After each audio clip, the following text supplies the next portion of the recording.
Ether just got a buff in this 3.2 update, which make her play more like Raphael from Gundam Extreme Versus.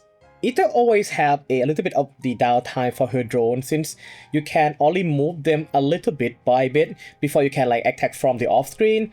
This new version of Ether basically eliminate all of that downtime completely. If you're watching this, you probably want to try her out yourself. So let me go over her moveset real quick and highlight some of the new changes. Let's go. Her mains is actually pretty good. You probably will always have ammo ready since you mostly will be using them at close range to defend yourself. Her second main, the long beam version, is insanely powerful. When you press main out of the directional sub shooting or any sub melee, you will be using this second main ammo. Since you can do a step or movement with this, it is going to be very hard for them to actually beat you in close range with this. You also can use this move to punish the enemy.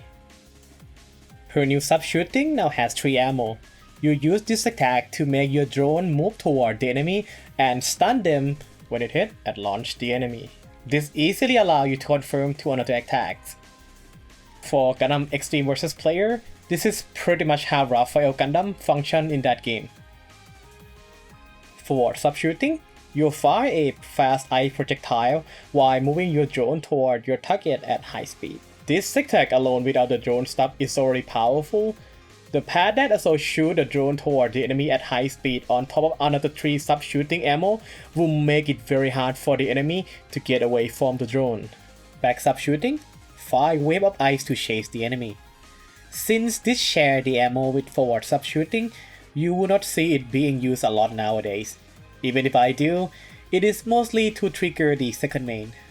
Ooh, look at this, back melee, a new attack. This one will bounce off the enemy if they try to melee you. If they hit it by itself, it will launch the enemy.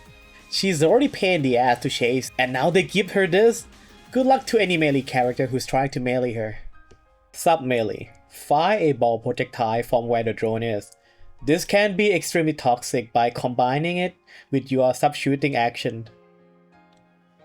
There is also left and right input version that will move the drone while firing and also move Ether to the side as well. Don't forget to take advantage of your second main cancel and T1 follow up. Back sub melee, fire a big beam from the drone. You could say this is her strongest attack and why playing Ether is so satisfying.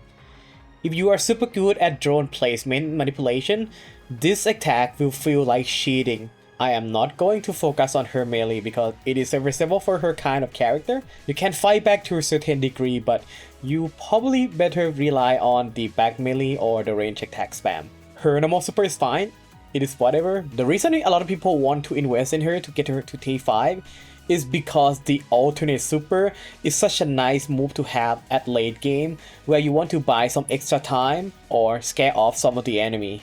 So now we know her moveset. How do we actually play her? As I mentioned earlier, she can technically move her drone 5 times in a row. 3 from sub shooting and 2 from forward sub shooting. Forward sub shooting is better for chasing a target that is super far away from you or to intercept the one that is coming straight at you. The neutral sub shooting works best when your drone is already very close to them. You just need to trust it. So it's gonna be like this. If the target is super far away, if you want to chase them, use the forward sub shooting. When the drone is close enough to the enemy, use the neutral sub shooting. You use this to catch the enemy or fine tune the position of the drone, and then you attack with the sub melee. One thing to note is that when you're done controlling them, it will slowly come back to you. So this is why sometimes you will see Ether just throw out the sub melee balls attack. It is not always for it to actually hit the enemy, but they are stalling for the sub melee version to reload or aiming to continue the chase with drone. I like to hop over the enemy head and slowly use my drone from above to catch them. This is low-key evil because they can't really look at the drone and they obviously can't afford to take a lock off me if they are in 1v1 fight against me. Playing Ether is about not getting hit and stay alive as long as possible, so you can keep spamming the drone attack.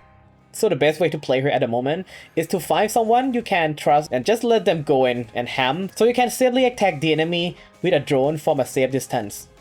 Focus on surviving, avoid direct fight to preserve your HP to be as high as possible. So when something goes wrong, you can be the one to finish the business.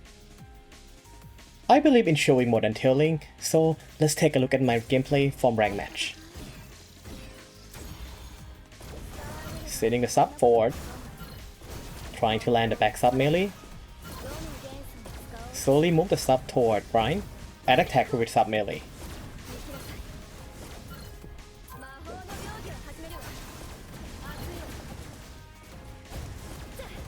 Sometimes main is just enough. I saw a chance to target go right instead. Second main, and slowly creep toward go right with sub shooting. At this point of the game, they are aware that leaving me alone would be very bad for their team, so you're gonna see Ryan trying to get to me here. What if you're trying to overextend chasing me? My partner will be able to get you for free. And by getting back to my partner, which means that I get to do whatever I want with my drone. That seemed like a punish time. Chasing go right with my drone. Ryan is bursting here, so I shift my focus to her instead. I think at this point they know that playing a range game from far away is not going to work against me. So you can expect them to come to chase me closer this time around. You will get hit eventually. It is unavoidable when you are playing against somewhat good player.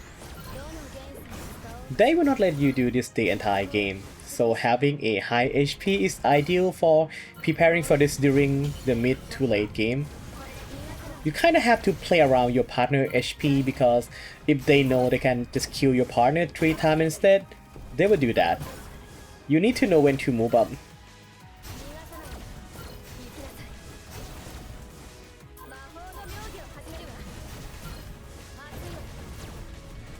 Right now, automate total HP on this spawn and next life is probably lower than mine, so I better play closer and bring some attention to myself instead. It is very important to intentionally take some aggro off your friend when they are the win condition of the enemy team. That should give you a good idea how to play this version of Either better.